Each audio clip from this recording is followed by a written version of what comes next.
বিজ্ঞানীদের নিয়ে স্টুডেন্টদের মাথায় আসা কিছু গুরুত্বপূর্ণ কোশ্চেন। বিজ্ঞানী নিউটন অনেক দিন তো হলো, অনেক দিন হয়ে গেল, তিনি আর কতদিন নিউ থাকবেন? তার তো এখন ওল্টন হয়ে যাওয়া উচিত। গণিতবিদ ইউক্লিড, তিনি কি তার পরিচয় দেওয়ার সময় বলতেন হাই আম ইউক্লিড? বরং তার তো পরিচয় দেওয়া উচিত ছিল হাই আম আইক্লিড।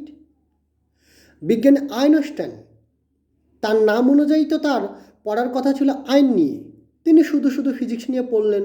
তারপরে এমন একটা কঠিন আত্মীয়তা তত্ত্ব দিয়ে গেলেন যেটা না বুঝে স্টুডেন্ট, না বুঝে টিচার। আমি থিওরি অফ রিলেটিভিটির কথা বলতেছি। তারপরে অ্যারিস্টটলের কথায় আসি।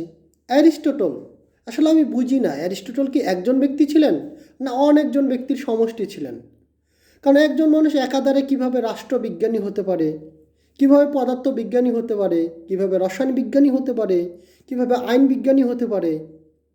একটা মানুষ কিভাবে এত কিছু করা সম্ভব? যে বই খুলি না কেন, জীববিজ্ঞান খুলি অ্যারিস্টটলের তত্ত্ব আছে, আইন বই খুলি অ্যারিস্টটলের তত্ত্ব আছে, রাষ্ট্রবিজ্ঞান বই খুলি অ্যারিস্টটলের তত্ত্ব আছে। কোন বইয়ে অ্যারিস্টটলের কথা বলা নাই? কেমিস্ট্রি খুলি অ্যারিস্টটলের কথা বলা আছে, ম্যাথ খুলি অ্যারিস্টটলের কথা বলা আছে। আমার মনে কোশ্চেন, অ্যারিস্টটল কি আসলে একজন ব্যক্তি ছিলেন না একাধিক ব্যক্তির সমষ্টি ছিলেন? এগুলোর প্রশ্নের উত্তর আজ পর্যন্ত পাইনি।